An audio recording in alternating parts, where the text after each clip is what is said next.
Good morning, ladies and gentlemen. Today I'm here before you to present a short speech on the topic Kargil Diwas. Kargil Diwas is celebrated every 26 July in India to observe India's victory over Pakistan in the Kargil War for ousting Pakistani forces from their occupied positions in the mountain tops of northern Kargil district in Ladakh in 1999.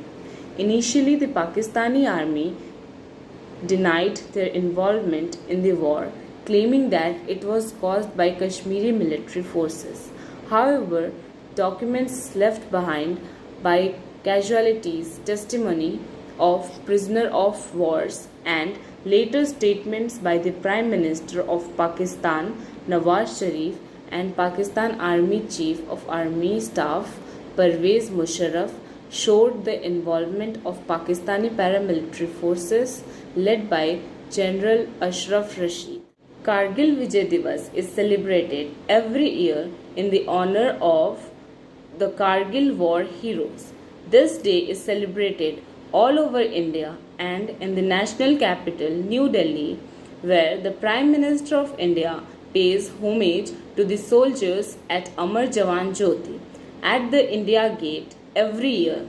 Functions are also organized all over the country to commemorate the contributions of the Indian Armed Forces. After the Indo-Pakistani War of 1971, there had been a long period of relatively few direct armed conflicts involving the military forces of the two neighbors, notwithstanding the efforts of both nations to control the Siachen Glacier by establishing military outspots. In an attempt to defuse the situation, both countries signed the Lahore Declaration in Feb 1999, promising to provide a peaceful and bilateral solution to the Kashmir conflict during the winter of 1998 to 1999. Some elements of the Pakistani armed forces were covertly training and sending Pakistani troops and paramilitary forces into territory on the Indian side of the LOC. The infiltration was codenamed Operation Badri.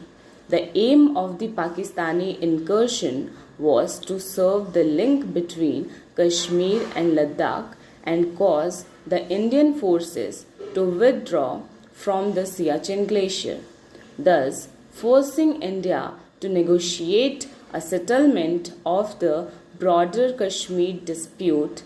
Pakistan also believed that any tension in the region would internationalize the Kashmir issue, helping it to secure a speedy resolution. Yet another goal may be being to boost the morale of the decade-long rebellion in the Indian state of Kashmir by taking a proactive role. Initially, with little knowledge of the nature and extent of the infiltration, the Indian troops in the area assumed that the infiltrators were jihadis and declared that they would evict them within a few days. The subsequent discovery of infiltration elsewhere along the LOC, along with the difference in tactics employed the infiltrators, caused the Indian Army to realize that the plan of attack was on a much bigger scale. The total area seized by the ingress is generally accepted to between 130 kilometers to 200 kilometers per square. The government of India responded with Operation Vijay, a mobilization of 2 lakh Indian troops. The war came to an official end on July 26, 1999, with the eviction of Pakistan Army troops from their occupied positions, thus marking it as Kargil Vijay Diwas. 527 soldiers from the Indian Armed Forces lost their lives during the war. Thank you.